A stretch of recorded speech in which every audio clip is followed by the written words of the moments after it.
Hi, Victoria here from the Bookkeeper Hub, HBA and Compass and Zest for Success. Still sitting in my car recording videos for you, hopefully some awesome content and you're enjoying them.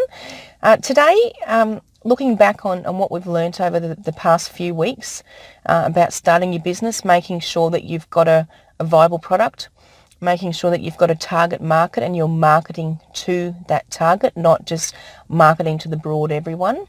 We've spoken about marketing in depth, and that's as far as I'm going to go down that marketing trail, I promise.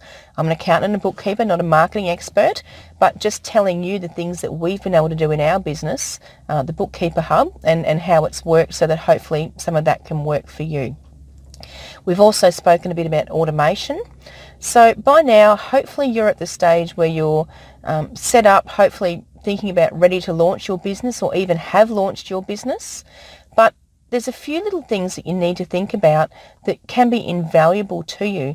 And I'm talking about licensing. And there's different types of licenses that different businesses need and different tools. So it also depends on your business structure. So the first one I want to talk about is a business name registration. So if you have a business that says Billy Brown's Plumbing and it's got your name in it, then that's fine. But how do you know there's not another Billy Brown who's a plumber living in another state in Australia? Now, of course, I'm talking about Australia. Other countries obviously have bigger populations, so there's a lot more risk that there could be the same name. In Australia, we have a thing called a business name registration. Now, that is available through ASIC, asic.gov.au. And if you have a business name registration, it stops someone else from using the same business name as you.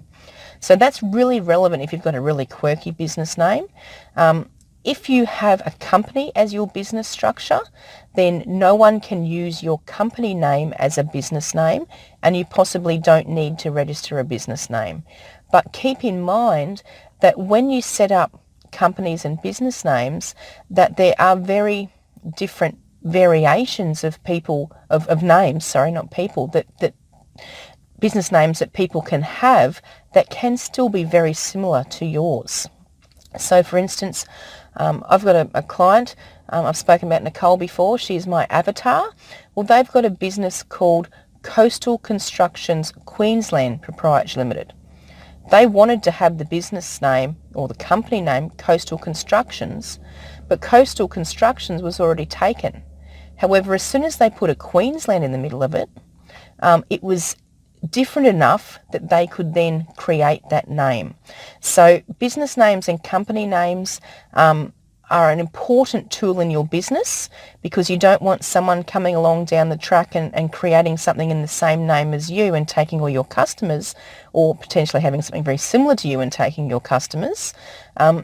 It's important that you do search the ASIC website under the company names or name availability check and the business name check, just to see whatever it is that you're going to set up isn't already taken. And that probably leads on to trademarks. So trademarks is a registration in Australia that you can register a logo or a word that is specific to you. So a perfect example of a well-known trademark would be McDonald's and the Golden Arches. Everyone knows what that is, but I can bet you bottom dollar they've got that trademarked worldwide because they don't want anyone else coming up with a logo that's got that big M in it.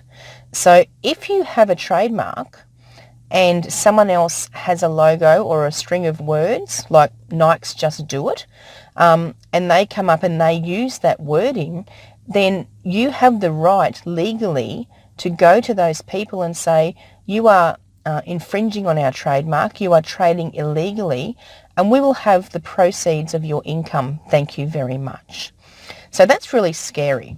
It's really scary that you could create a business and you could go out and create a business name or a logo or whatever it is, and someone could come in and take your income. Now that scares the bejesus out of me, so I've made sure that I've gone through and trademarked my logos for HBA and Compass, the words HBA and Compass. The Bookkeeper Hub, we've trademarked because you've got better things to do, so that no one else can use that. And I also have in the process of creating trademarks, it searches that no one else is using what you're using. And you can do trademark searches yourself. It's not a hard thing to do, making sure that I'm not using something that someone else is using. So trademarks are really valuable. They are a bit tricky to set up, and I really do recommend that you contact someone in order to assist you to make sure that you get the categories right. There's 44 different categories of trademark. Now, I'm not going to go through them all today. It's way beyond the scope of this video and way beyond my knowledge, to be honest. And I used a trademark specialist when I did mine. His name's in the book. His name's Jeff Moller. I've spoken about him previously in other blog posts here, but getting someone who really knows their stuff in the areas of IP and trademarks is valuable. And like trademarks, there's also, what is the other one called? A patent.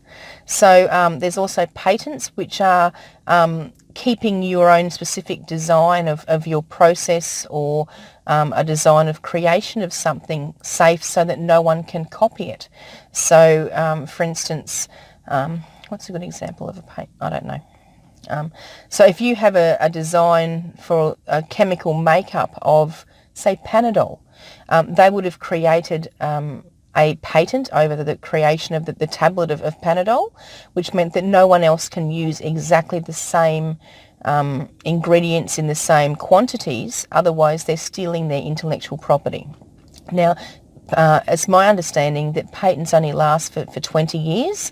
So after 20 years, their recipe for making Panadol is available, and anyone else can come along and make tablets. They can't use the Panadol name because chances are that it's been trademarked, but they can create another tablet to create the same thing. And that's where you get your no brand names and the chemist's own and things like that. So business names, patents and trademarks are really important in protecting the property that is your business.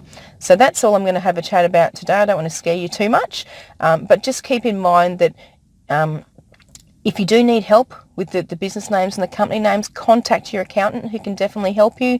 If you need help with trademarks, speak to someone who is a trademark expert. If you need help with patents, speak to someone who is a patent expert. Usually people who deal with trademarks and patents don't do both. Just a heads up on that one. So that's all about some basic scary business licenses, and I'll see you on the other side.